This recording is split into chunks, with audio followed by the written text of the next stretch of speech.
ಬೇಕಾದ್ರೆ ಮಾತಿನಾಗ ಹೋಗದ್ ಬಿಟ್ಟಾವ. ನಾ ಯಾರು ಬೇಕಾದವ್ರ ಮಗಳನ್ನ ಮಾಡ್ಕೋಲ್ಲ, ಕಾದು ನಿನ್ನ ಮಗಳು ಹೌದು ಅಲ್ಲೋ ಹೌದನ್ನ ಬರ್ತ ಸರ್ ಅಲ್ಲಿ ಹಂಗ ಬರ್ತೈತಿ. ಅಕ್ಕ ಅಂದ ತಕ್ಷಣ ಅಕ್ಕನ ಮಕ್ಳು ಏನಾದ್ರಿ ಇವಾಗ ಅಕ್ಕನ ಮಕ್ಳು ಏನಾದ್ರು ಹೆಂಡತಿನ ಆಗ್ಬೇಕಲ್ಲ. ತಮ್ಮ ನಿನಗ್ ಒಮ್ಮೆ ಬೀಳಬಾರ್ದು ಅಂತ ಹೇಳಿ ಸುಮ್ಮ ಅದ್ರ ಹಾರಿಸಿ ಬಿಡೋದು ಚಟಾಕಿ ಹೊಡೆದಲಕ್ಕ. ನಿನಗೆ ಅನ್ನತ್ತೆ ಕುಡುದು ಫಿಕ್ಸ್, ಮದುವೆ ಮಾಡೋದನ ಅದ್ರಾಗಿನ ಎರಡು ಮಾತನ್ನೆಲ್ಲಿ ಒಂದ್ಸರಿ ಜೋರಾದ ಚಪ್ಪಾಳೆ ಹುಡುಗಿ ಹೇಳಿದವ, ಯಾವ್ದು ಬೇಕಾದ ಹುಡುಗಿ ಬರಲಿ ಅದು ಮಾತ್ರ ನಿನ್ನ ಮಗಳ ಅಂತ ಹೇಳಿದವ. ಮಗಳ ಅಂತ ಹೇಳಿ ಒಪ್ಕೊಂಡಿ ಸುಮಿತ್ರ, ಇವತ್ತ ನೀ ಬೆಳೆ ಹೋಗ್ತಿ. ಮಗಳು ಆಳ ಅಂದ್ರ ನೀ ಇವತ್ತು ಸಮಾಜದಾಗ ಬೆಳೆದಿರ ತಿಳುವಾದದ ಸರಿ ಐತಿಲ್ರಿ.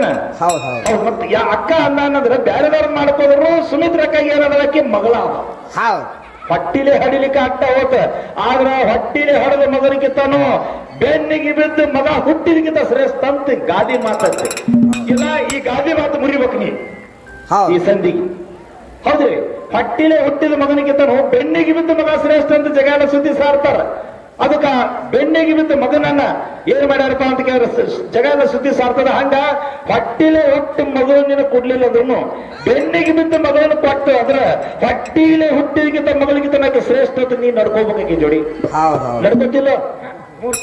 ಹೋತಾನ ನೋಡ್ರಿ ಹುಡುಗ, ಹೋಗ್ತಾನೆ ಹುಡುಗ ಆದಟ್ಟು ಬರ್ಲೇ ತಾನೆ. ಏನು ಖರ್ಚು ಕಡಿಮೆ ಆಗ್ತದೆ ತಾನೆ. ಇರ್ಲಿ ಒಟ್ಟಾರೆಗೆ ಹಾಕಪ್ಪ ಅಂತ ಕೇಳಿ ಹುಡುಗ ಬಹಳ ಅದ್ಭುತ ಕೂಡ ಪವರ್ಫುಲ್ ಆಗ್ತಾನೆ ಮಾತಿನ